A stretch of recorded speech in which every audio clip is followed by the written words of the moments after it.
Caffeine keeps you up, but sometimes it also puts you to sleep. In May of 2014, an 18-year-old high school senior named Logan Steiner from LaGrange, Ohio, was a few days away from his graduation. He was tall, with shaggy brown hair, loved wrestling, and the gym. Stereotypical high school heartbreaker to say the least.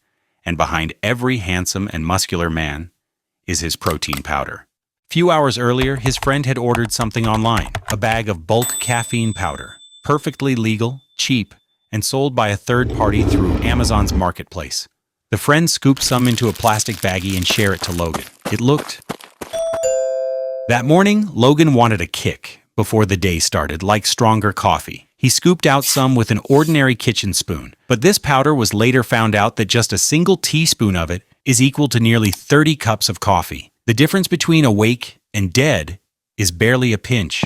Minutes later, he felt something was wrong. His heart felt like jumping out of his chest, and his muscles shook uncontrollably.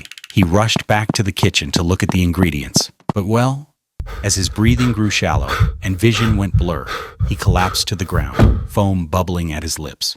When his younger brother found him on the floor, his body twitched violently next to a plastic bag with white powder. Toxicology tests later revealed that Logan's blood caffeine level was more than 70 micrograms per milliliter, like chugging 50 cans of Red Bull all at once, enough to trigger and shut his heart down on the spot. Remember, don't eat anything without a label.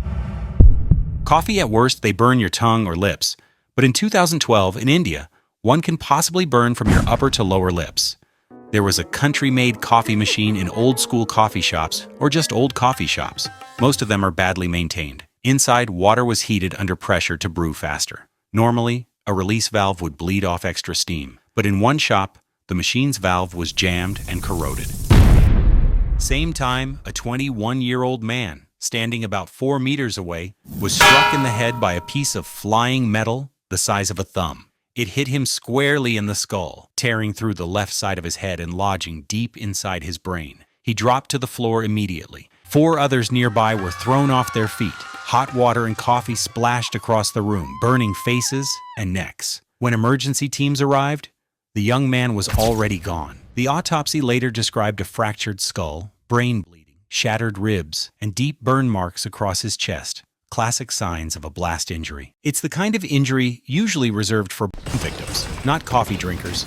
These machines were compared as exploding pressure cookers or autoclaves, devices that turn deadly if safety valves or seals stop working, putting hiss and whistle into one of a new modern survival signal, just like how our ancestors run away from the roar and hum of animals. A quiet evening in 2019, somewhere in East Asia. A 40-year-old woman sat in her kitchen, preparing a drink she'd made hundreds of times before, coffee. The smell of roasted beans filled the air as she poured the dark liquid through a paper filter, just the way she liked it. But this time, she didn't reach for a mug nor a sip. She simply stared at the steam. Waited.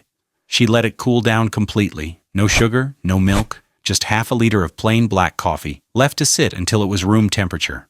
That would ruin the taste for most. But for her, taste didn't matter. She believed she was making medicine. When the coffee had lost all its warmth, she took out a small plastic device, something that looked more like a plumber's squeeze bottle than anything you'd find in a kitchen, 4 of them to be exact, each filled carefully with the cooled brew. Then she lay down on her side, lifted one bottle, and began to plumb the coffee into her one bottle after another. All 4. By the time she was done, she had pumped about half a liter of liquid deep into herself, and she waited again. Unsurprisingly, as minutes passed, something felt wrong. The coffee didn't come out. The pressure from compressed gas in her grew unbearable. Her lower belly twisted like it was being wrung out from the inside. Sweat broke across her forehead. She tried to stand, but then came the stabbing pain. She started having bloody diarrhea. Her stomach spasmed non-stop with an uncontrollable urge to go to the bathroom, which she already in. Within hours, she was rushed to the hospital where doctors ordered scans and blood tests. What they found was horrifying. The entire lower part of her colon was raw, swollen, and dying. The walls of her intestine looked as if they had been scraped with sandpaper, blistered, and coated in pus. The damage stretched nearly 60 centimeters deep inside her body. On top of that, the smell of rot, flesh, and coffee that came from it made doctors have an even harder time.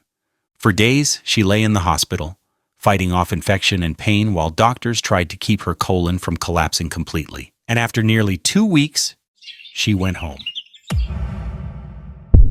It was January 5th, 2021 in Colwyn Bay, Wales. Tom was 29. A father of 2, he worked hard, stayed healthy, and pushed himself like any serious lifter. That morning, he was mixing his usual pre-workout drink at home, except this time, he was trying something stronger. He'd recently bought a 100-gram bag of pure caffeine powder online. The label recommended taking between 60 to 300 milligrams per serving, about the caffeine in 1 to 3 cups of coffee. But Tom didn't have a precision scale. He used a kitchen scale that only measured in whole grams. That was his first mistake. The smallest amount his scale could detect was 2 grams, already several times higher than the recommended dose. The coroner later said he was probably aiming for a middle-range amount, but he got his maths wrong.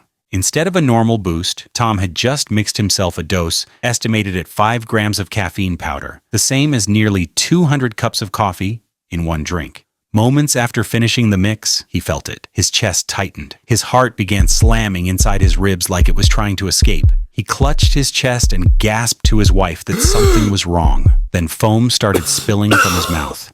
He collapsed. Paramedics rushed to the scene, performing CPR for 45 minutes straight, shocking his heart over and over, but his pulse never returned. He was pronounced dead at Glenclwyd Hospital later that day. His blood caffeine level was measured at 392 milligrams per liter, nearly 100 times higher than someone who just had a coffee. His heart simply couldn't handle it. The coroner ruled it a death by misadventure, an accidental overdose. A normal day in 2015 at Northumbria University in England.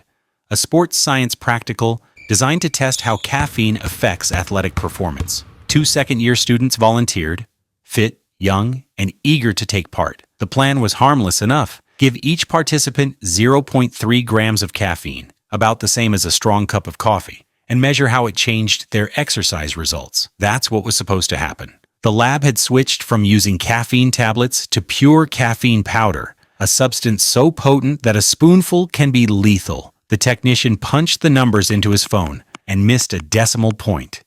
Instead of 0.3 grams, he wrote 30 grams, a dose 100 times higher than planned, roughly the caffeine in 300 cups of coffee at once. Unaware of the error, the students mixed the powder into water and drank it down. Minutes later, their hearts began hammering violently in their chests. Their muscles trembled. One felt dizzy and started vomiting uncontrollably. The other clutched his head, gasping that his vision was blurring and his heart wouldn't slow down. Within minutes, both were shaking, drenched in sweat, and collapsed to the floor. They were rushed to the emergency department, where doctors immediately realized they were in caffeine-induced toxic shock. Their heart rates were off the charts. To save them, doctors had to start emergency dialysis, filtering their blood to flush the caffeine out before it stopped their hearts completely. Both students barely survived. They lost dramatic amounts of weight, suffered nausea and insomnia for months, and one later reported memory loss from it. Health officials said the university had completely failed to control the risks. Prosecutors told the court that people have died from smaller doses than what these students were given. The judge agreed and said the only reason they lived was because their athletic fitness had kept their hearts strong enough to survive.